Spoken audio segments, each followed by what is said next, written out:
नवमांश कुंडली से आपके बारे में हम कितनी सारी बातें जान लेते हैं।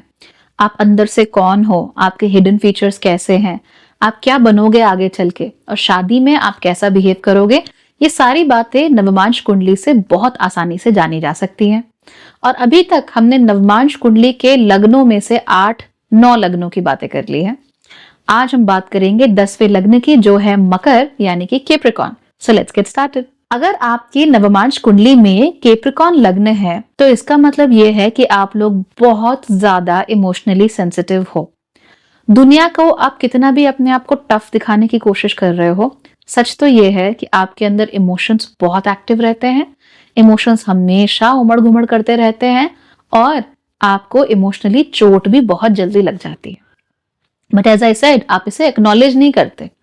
बाहर से आप दुनिया को बड़ा दिखाना चाहते हो कि I am a tough boy, मुझे सब आता है। हो सकता है कि आपने अपनी बॉडी भी वैसी बना रखी हो, टफ बॉय वाली, but generally you are very very sensitive.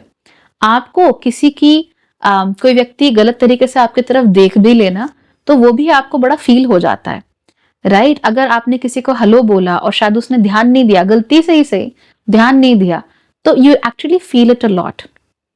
ये आपके अंदर बहुत ज्यादा होता है। लेकिन ये सारे इमोशंस कैसे होते हैं? दबे हुए, ढके हुए, छुपे हुए। आप इनको बाहर निकालते नहीं हो कभी। इनफैक्ट अगर आप किसी को पसंद भी करते हो तो भी जरूरी नहीं है कि आप उससे बात करोगे।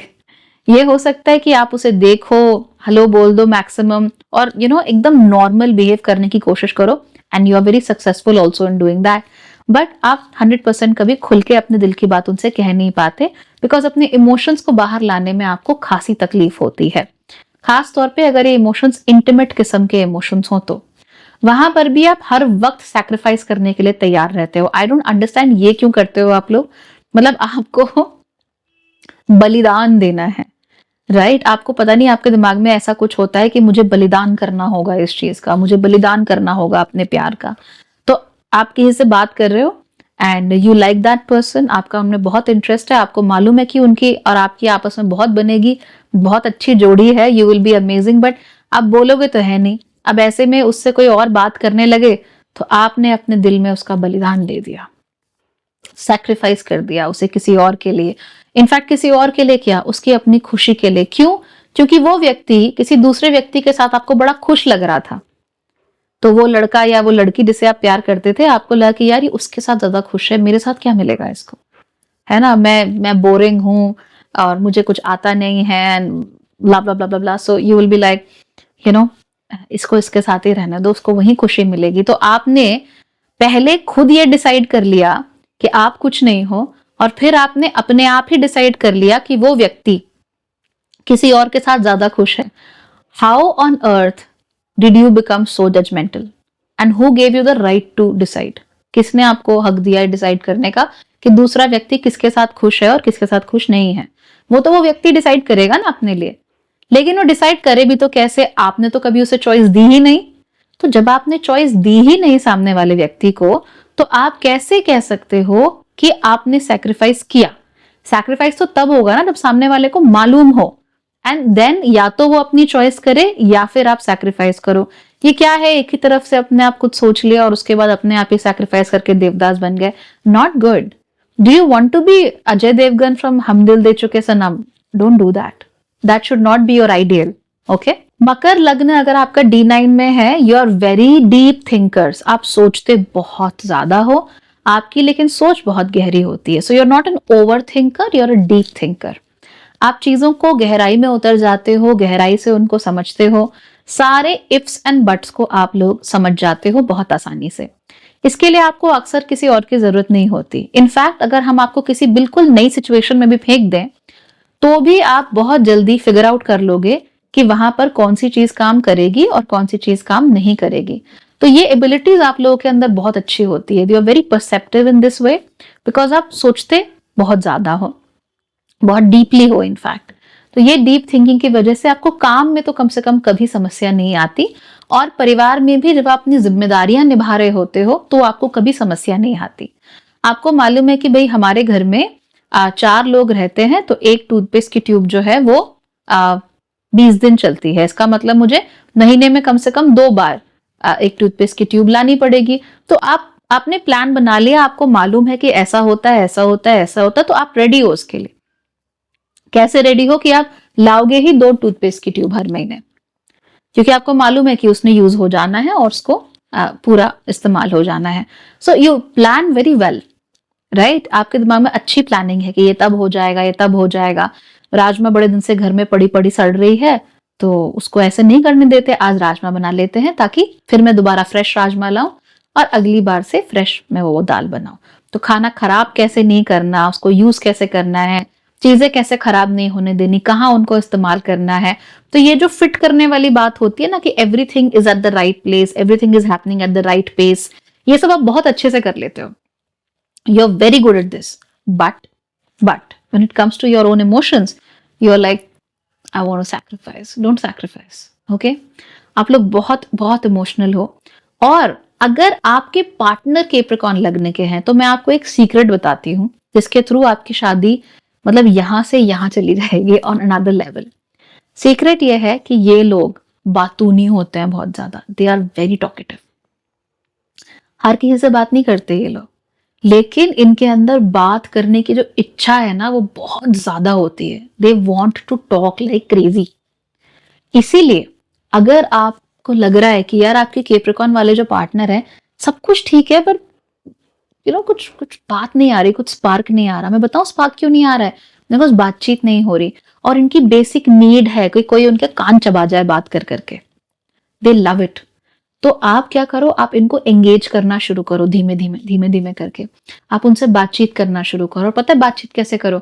About the most mundane things possible, most mundane things. तो ये मत बताओ कि उसके बुआ के लड़के ने ऐसा कर दिया, नहीं, डोंट डू दैट, उससे ये इरिटेट हो जाएंगे। जस्ट आस्क देम कि आज आपका दिन कैसा गया and allow them to speak. Immediately नहीं बोलेंगे, they will take a little while and allow them to speak. धीमे धीमे करके ना आपका जो केप्रिकॉन है उसको ये बोलने की आदत हो जाएगी, शेयर करने की आदत हो जाएगी और उसके बाद ही वो अपना दिल आपके साथ खोलेंगे। I know it's a good trick but use it. तो ये जो केप्रिकॉन वाले होते हैं इनकी खास आदत होती है, बातें बहुत करना चाहते हैं पूरा दिन। ये बड़बड़ करके आपके दिल चू योर ईयर्स ऑफ। बड़बड़ बड़बड़, ये वो इधर की बातें उधर की बातें, दिल स्टार्ट। बट इन्हें कोई स्टार्ट करने के लिए सेफ स्पेस चाहिए कि कोई इनको शुरू करवा दे। बस एक बार आपने इनको थोड़ा ढील दिया कि ये बात करें तो फिर ये बातें करते ही चले जाएंगे। आप परेशान हो जाओगे ये सोच के कि यार ये व्यक्ति इसका मुंह कैसे बंद कराऊं। That's there and it happens with every Capricorn out there. कोई भी केप्रिकॉन हो, ये इतना गहरा सोचते हैं, इतना ज्यादा चीजें सोच रहे होते हैं, इतनी सारी चीजें एक साथ कर चुके होते हैं कि इनको बस एक बार बात करने के लिए स्पेस चाहिए बस। So use this, it's a beautiful tool. अगर केप्रिकॉन लग्न है आपका या आपके पार्टनर का, तो ये बात याद रखिए कि इनकी जो मेमोरी होती है वो बहुत शार्प होती है। इनको कभी भी आप ऐसा नहीं देखोगे कि इनको चीजें याद नहीं रहती, इनको सब याद रहता है। That is a blessing and also a curse. अगर सब याद रहता है तो 2 साल पहले आपने गुस्से में आके इनसे क्या बोला था इनको वो भी याद है, आपकी एनिवर्सरी की डेट भी याद है, आप पहली बार कब मिले थे उनको वो भी याद है, और अगर आप बहुत लंबे समय से मिले नहीं हो तो कितने दिन हो गए मिले हुए इनको ये भी याद रहता है। So they are very sharp when it comes to remembering things about people. और फिर ये हर चीज को एड ऑन करते रहते हैं, एक तरह से जज करते रहते हैं। Like they don't not in a malicious way, they don't want to hate you, but ये आपने अच्छा अच्छा किया, ये आपने खराब खराब किया, तो वो चीजें एड ऑन पाइल ऑन होती रहती हैं इनके दिमाग में, इनकी मेमोरी में। और आप कभी भी इनसे ये मत सोच लेना कि आप इनको बोलोगे कि यार तुमने उस समय ये किया था। They will be like no no no no, let me remind you exactly हुआ क्या था, and they are going to remind you each and everything and you will be like oh my God. तो ये हमेशा ऐसे लोगों के साथ ज्यादा खुश रहते हैं जिनकी खुद की मेमोरी कोई खास नहीं होती। They are like they forget. तो ऐसे में उनको याद दिलाने के लिए, उनको लाइन पे लाने के लिए ये लोग बहुत अच्छे होते हैं। बट अदरवाइज अगर आपको लगता है कि आपकी मेमोरी शार्प है तो आप जरा केप्रिकॉन वाले से मिलकर देखिए और इनकी मेमोरी जरा देखिए, तब आपको रियलाइज होगा कि शार्प मेमोरी होती क्या है। They remember everything. केप्रिकॉन में चाहे पुरुष हो चाहे महिलाएं हो, अगर D9 में लग्न है केप्रिकॉन, तो इन लोगों के अंदर हमेशा ही आर्टिस्टिक परस्यूट्स होते हैं। तो इनको आर्ट्स बहुत अच्छी लगती हैं। इन्हें डांस, फूड, म्यूजिक स्पेसिफिकली बहुत अच्छा लगता है। और ये और खुश होते हैं जब जो इनको म्यूजिक मिल रहा हो that is romantic. So they love romantic music, और हर चीज जिसमें रोमांस का हल्का सा टच हो वो उनको अच्छी लगती है। थोड़ा बहुत लॉन्गिंगनेस हो अगर तो वो उनको और अच्छी लगती है। तो इस तरह की चीजों में मकर राशि वाले लोग बहुत इन्वॉल्व रहते हैं। काइंड हार्टेड होते हैं, अनडाउटेडली दूसरों के लिए काइंडनेस जरूर करते हैं, बट काइंडनेस उनका मेन ट्रेट नहीं होता। अगर आप इनके अपने हैं तो आपके लिए जरूर चीजें करेंगे, लेकिन ऐसा नहीं कि पूरी दुनिया के लिए सब कुछ करना चाहते हैं, सारी दुनिया का बोझ अपने सर पे उठाए घूम रहे हैं। ये इनका नेचुरल ट्रेट नहीं होता। ये अपनों के लिए सब कुछ करेंगे, अपनों के लिए किसी भी हद तक जाएंगे, but they are not people जो पूरी दुनिया का बोझ उठा के अपने सर पे घूमते रहेंगे। That is not possible. ये लोग कभी भी कॉन्फ्रंटेशन नहीं करना चाहते, किसी भी चीज के लिए लड़ना और झगड़ना नहीं चाहते। तो कभी भी अगर झगड़ने की बात आएगी, लड़ने की बात आएगी, तो ये हथियार छोड़ देंगे, बोलेंगे खत्म करो, मुझे नहीं चाहिए, लो तुम जीते मैं हार गया। ये इनके अंदर बहुत होता है, क्योंकि ये चाहते ही नहीं है कि इनके दिमाग में वो डिस्टर्बेंस आए जो लड़ाई और झगड़े की वजह से अक्सर आ जाता है। तो ऐसे में कभी भी कैप्रिकॉर्न वालों के साथ आपको डायरेक्ट कॉन्फ्रंटेशन नहीं करना चाहिए। कभी भी इनको ऐसा नहीं लगना चाहिए कि आप इनसे झगड़ने के लिए या इनके ऊपर चिल्लाने के लिए या इन्हें अक्यूज करने के लिए आप वहां पर खड़े हो। हाँ, अगर आप कोई भी बात बोल रहे हो, सीधी सपाट बात करो या प्यार से बात करो, दो ही तरीके हो सकते हैं। लेकिन कभी भी इन लोगों को कन्फ्रंट मत करो। कन्फ्रंटेशन से ये लोग बहुत घबराते हैं, और कन्फ्रंट करने के बाद अगर मान लो आपने इन्हें कुछ कह दिया and they took it very personally, उसके बाद ये बहुत ज्यादा फिर हार्श भी हो सकते हैं। तो ये बहुत हार्श हो जाते हैं अगर इनको लगता है कि इनको किसी चीज को लेकर बार बार बोला जा रहा है, या इनको बार बार आप लेट डाउन कर रहे हो या नीचा दिखा रहे हो। इस तरह की चीजों से बहुत चिढ़ते हैं, एंड देन इनकी जबान से बड़ी कड़वी बातें भी निकल जाती हैं अक्सर। कमाल की बात यह है कि चाहे जबान इनकी कड़वी हो, ये दिल के बहुत सॉफ्ट लोग होते हैं। जबान की कड़वी तभी होती है when they feel personally threatened. अगर इनको ऐसा एहसास हो रहा है कि आप किसी तरीके से इनको पिन पॉइंट कर रहे हो, या आप इनको किसी तरीके से सुनाना चाह रहे हो, सुनाने पर तो ये बहुत बिल्कुल पसंद नहीं करते। सामने से बोल दो दे आर ओके, पर सुनाओ मत ऐसे लोगों को, उनको अच्छा नहीं लगता। ये लोग भी धनु राशि वालों की तरह बहुत लंबे समय तक एक जगह पर बैठ नहीं पाते, लेकिन हाँ, ये लोग क्या करेंगे, धीमे धीमे करके अपना काम करते रहते हैं। ऐसे लोग कभी भी कोई काम रश में नहीं कर सकते। तो जबरदस्ती एकदम से चाहिए, एकदम से करना है, ये सब काम इनको मत बोलो। जो भी करेंगे धीमे धीमे अपने पेस पे ये करते चले जाएंगे, लेकिन you can not push them into doing things.